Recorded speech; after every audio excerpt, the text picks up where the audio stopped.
There's been a series of thefts on campus involving people leaving their cars unlocked and unattended. Here is a statement from the Chief of Campus Police, Greg Giltner, about how the situation and how you can avoid becoming a victim.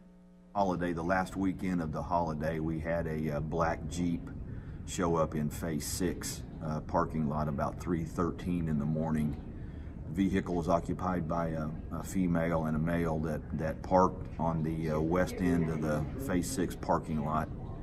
They went car to car checking doors. If a door was left unlocked, they would go through the vehicle and take property out of it, stuff like switches, money, anything of any value. There was also some cars that had been keyed during that time frame, and also some tires that had been slashed.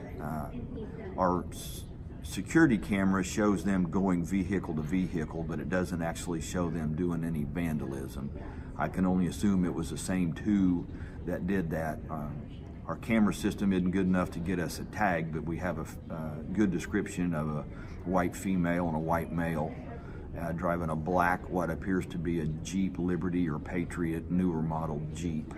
Seem to know their way around campus pretty well, so we're still investigating it as a active case. The best thing is to keep your cars locked at all times, and then we're going to start closing Phase 6 gate from here on out from midnight to 6. Since it's a card entry access only, we're going to start closing that gate. Perfect. On Tuesday the 15th, there was an overwhelming number of people who came to the First Taking Sides Chapel. The same also happened with the Art Department Chapel. This was due to a scheduling mix-up that ended up putting both chapels in the same newly renovated Judd Theater. Here's what Dr. Brian Simmons had to say on the situation and the importance of denying yourself. So on Tuesday, January 15th, Taking Sides Chapel was all set to begin its semester. And as you probably know, Taking Sides Chapel occurs in Judd Theater on Tuesdays at 11 a.m. Well, unfortunately, on that date, we were not able to have Taking Sides Chapel because of an inadvertent error on the part of the scheduling of the spaces on campus. Judd Theater, like other spaces on campus, gets a lot of use by a lot of different groups. And so there was an unintentional error made on the part of those that schedule facilities on campus, whereby the art department, who wanted a space to have a special chapel with an outside speaker from San Francisco, was in Judd Theater, scheduled at the same time as Taking Sides Chapel. And so we discovered that at about 10 minutes until 11 as students, about 200 of them, were filing into Judd Theater expecting there to be Taking Sides Chapel, only to see that there was a slide up about the history of type and a couple of very unknown individuals getting ready to give a presentation. And because we that produced Taking Sides didn't feel like we could force the issue or be jerks about it, we just kind of felt that since there were a couple of outside speakers for the Art Chapel and they were already set up, it was easiest for us to just stand down and to say, you know what, we'll just cancel things for today and we'll just start next week.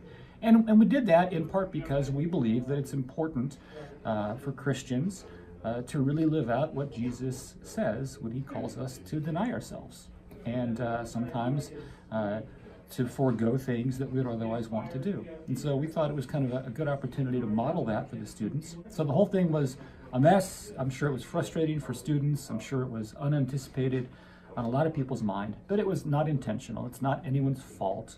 In life, these things happen. And as I said to one of the students later on during the day, if a chapel mix-up is the worst thing that happens in our life that day, then we've got a pretty blessed life. Our campus got a new set of wings this past Tuesday. Blake Mayfield has more. This past Tuesday, OC got a new form of transportation from a company, Bird Scooters. I spoke with Nash Scott, head of campus improvement, as well as Dean Arter about the new addition. Send to say, hey, we're Oklahoma Christian University. We're looking into getting Bird, maybe just looking at the options, And they contacted like ASAP and let me know about what they do, how they do it. I think it'll be interesting to see if students really use it as a transportation or if it's used as pleasure. Some students go downtown now and ride downtown in Oklahoma City, and so it'll be interesting to see if they do that here. We're expecting in the next few months that the city of Edmond is going to adopt a policy that will kind of promote it a little bit more in Edmond. Although students can ride them into Edmond now, they can't leave them in Edmond. I also got a chance to speak with a bird representative about how much it costs and how it compares to a rideshare program. So it costs $1 to unlock and then 20 cents for every subsequent minute. So most rides end up being between $2 and $3, so pretty affordable, especially when compared to a rideshare, a car-based ride-hailing company. What I wanted to do is to just give another option that they can ride green on campus. Reporting for Eagle Angle, I'm Blake Mayfield. If you have any pictures or videos of you on the birds, send them to us at OC Eagle Media. Are you an energetic person, love to be around people, or have a heart for helping a new generation of students? If any or all apply to you, sign up to be a committee member or hub leader for Earn Your Wings 2019 through the link sent out in student announcements. The deadline for applicants is January the 27th. Spiritual Life Office is asking for volunteers to help with this year's Unify project.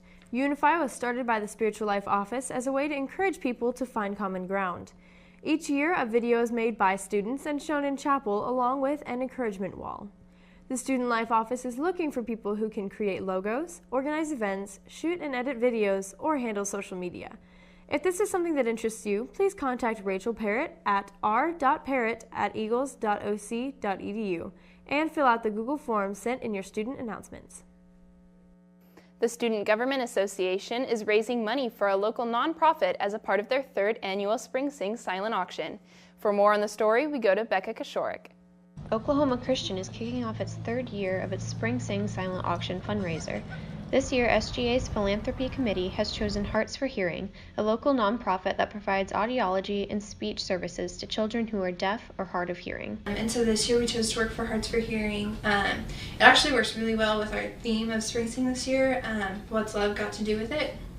So it was kind of fun to tie that in, but I'm really excited because Hearts for Hearing supports local children by helping them get audiology and speech services for those who have been diagnosed as hearing impaired. In past years, the Student Government Association has benefited organizations like the Down Syndrome Association of Central Oklahoma and Stanley Hupfield Academy. Hearts for Hearing was picked for its ties with the university and reputation in the community. We had several names in the hat for this year, all of which would have been great. Kind of came down to what are we close to, what do we know, and what would fit. And there's several connections on campus to Hearts for Hearing. SGA will be hosting several fundraiser nights in February at restaurants like Panda Express and McAllister's Deli, and are accepting items for the auction, which will be held as part of the Spring Sing festivities the first weekend of March. If you guys could buy things from that, if you go to the restaurant nights, all of that can help. We're also taking online donations, and there will be a text to give number. Both of those will be sent out in student announcements hopefully soon. Donations can also be made directly on their website, heartsforhearing.org, under the Donation tab. For Eagle Angle, this is Becca Kashorek reporting.